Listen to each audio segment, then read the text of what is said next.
পৃথিবীতে একজন মানুষই শুধু জানতেন যে তিনি পৃথিবীতে কতদিন বাঁচবেন, সেটা হচ্ছে সাইয়েদনা আদম আলাইহিস সালাম। ওনাকে বলে দেওয়া হয়েছিল তুমি পৃথিবীতে বাঁচবে 1000 বছর। সাইয়েদনা আদমের সামনে অনেকগুলো রুহু রাখা হলো। সাইয়েদনা আদম বললেন এরা কারা? আল্লাহ বললেন তোমার বংশধর। সাইয়েদনা আদম বললেন আল্লাহ ওই যে একটা রুহু দেখা যায় এটার নাম কি? এটা তোমার ছেলে দাউদ, সে দুনিয়াতে নবী হয়ে আসবে। সাইয়েদনা আদম বললেন মাবুদ আমার ছেলে দাউদের কত বছর হায়াত আপনি দিয়েছেন? আল্লাহ বললেন মাত্র 40 বছর। সাইয়েদনা আদম বললেন মাবুদ এত ফুটফুটে সুন্দর আমার ছেলে দাউদ মাত্র 40 বছর দিলেন কেন? আল্লাহ আপনি বাড়ায় দেন, আল্লাহকে বাড়ানো যাবে না, লেখা হয়ে গেছে। সাইয়েদনা আদম বললেন আমার 1000 বছর থেকে 60 বছর আমি আমার ছেলেরে দিয়ে দিলাম। আর আদম আলাইহিস সালাম পেয়েছিলেন 1000 বছর, 60 কমে গেলে রইল কত? 940 বছর পৃথিবীতে থাকার পরে মালাকুল মাউত চলে এসেছে, এসে বলল জিতু আন আকবাদা রূহাক, রূহ কবজ করতে আসছি। আদম আলাইহিস সালাম বললেন রূহ কবজ করতে আসছো মানে? আমি বাঁচবো তো 1000 বছর।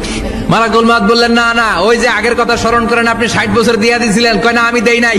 মালাকুল মাউত বলে আল্লাহ ঘটনা দেখেন দিয়া কয় দেই নাই। আল্লাহ কয় থাক কথা কইস না, আয়া পর। ভুলে গেছেন উনি। সেদিন থেকে আল কিতাব ওয়া শুহুদ মানে লিখে রাখার সিস্টেম আর সাক্ষীর সিস্টেম চালু হয়েছে।